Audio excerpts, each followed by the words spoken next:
کل عید قربان ہے۔ سب سے پہلے تو ہم ایڈوانس میں آپ کو عید مبارک کہتے ہیں تھنک ٹینک کے پلیٹ فارم کی طرف سے۔ کل کا دن یقیناً ہم سب کا مصروف ہی گزرے گا، اپنے اپنے پیارے پیارے جانور قربان کریں گے، پھر گوشت کی تقسیم ہوگی اور پھر مزے مزے کے پکوان بنائے جائیں گے، دعوتوں کا سلسلہ بھی ہوگا۔ لیکن کیا بس یہی ہے کل کے دن منانے کا تقاضا؟ عید قربان اصل میں ہمیں درس کیا دیتی ہے، آج ہم یہ جاننے کی کوشش کرتے ہیں۔ سلمان صاحب، کیا آپ جانوروں کی قربانی تک ہی قربانی کا عمل محدود رہے گا؟ دیکھیں، یہ جو قربانی کا فلسفہ ہے یہ جانوروں کے ذبح کرنے تک محدود نہیں ہے، اور یہ کوئی گوشت اوپر نہیں جاتا۔ یہ دراصل آپ کو اپنے نفس کی، اپنے مفادات کی قربانی دینی ہے، اور آج کی مشکل صورتحال کے اندر کیا ان 2-3 دن کے اندر جو آپ اپنے جانور ذبح کریں گے، گوشت دے کے تو آپ سرخرو ہو جائیں گے؟ نہیں، یہ جذبہ اور بلبلہ جب تک پورا سال آپ پہ طاری نہیں رہے گا۔ آپ ذرا اندازہ کریں کہ یہ سنت ابراہیمی ہے کیا تھی، کہ اپنی سب سے قریب ترین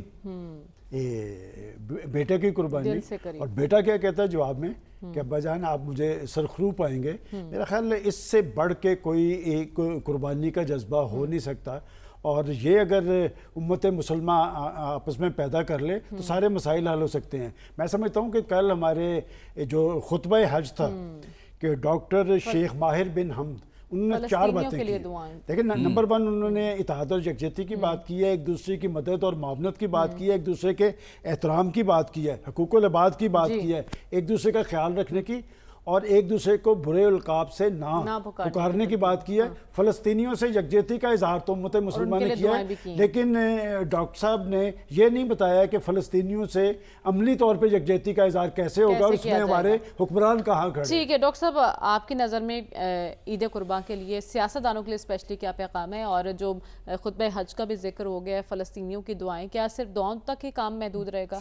دیکھیے، ہمارا جو مذہب سے جو رشتہ ہے وہ عام طور پر ریچولز تک ہے، اور جو اس کی روح ہے اس کی طرف ہم نہیں جاتے، کیونکہ روح کا مطلب یہ ہے اپنی شخصیت کو بدلنا۔ کیونکہ اسلام جو ہے وہ بات کرتا ہے سوشل جسٹس کی بات کرتا ہے، ایکویلٹی کی بات کرتا ہے، فیئر پلے کی بات کرتا ہے، اور اپنی اصلاح کی بات کرتا ہے، لیکن ہم ان باتوں میں کمزور ہیں۔ اور دوسرا، دوسروں کے لیے قربانی، دوسروں کی خدمت، اور یہی بات جو حج کے خطبے میں بھی ایگزیکٹلی جو بہت سی باتیں، ان میں سے ایک بات یہ تھی کہ آپ دوسروں کی فلاح کے لیے کام کریں، اور یہی ہم کمزور ہیں۔ آپ دیکھ لیں عید قربان پہ منڈیاں لگی ہوئی ہیں، وہاں جب بکرا آپ خریدنے جاتے ہیں یا کوئی چیز بھی خریدنے جاتے ہیں، ایشو یہ نہیں ہے کہ آپ کو اس کی ضرورت ہے کیونکہ آپ ایک مذہبی فرض ادا کرنا چاہتے ہیں، بلکہ وہاں کمرشل ایکٹیویٹی ہے، بزنس ہے، کہ جو لایا ہے وہ چاہتا ہے کسی طرح پیسے کھینچ لوں، اور بیچارہ جو خریدنے کے لیے گیا ہے وہ کہتا ہے کہ میرا اتنا خرچہ، میں کہاں سے پیسے لاؤں گا۔ قوت خرید بھی بہت کم ہو گئی نا۔ ہاں، اچھا، دوسرا پھر یہی ہے، پھر دوسرا یہ ہے آج کے ایک بڑا پیغام یہ بھی کہ اس عید پہ اپنے فریج نہیں بھرنے، غریبوں میں تقسیم کرنا۔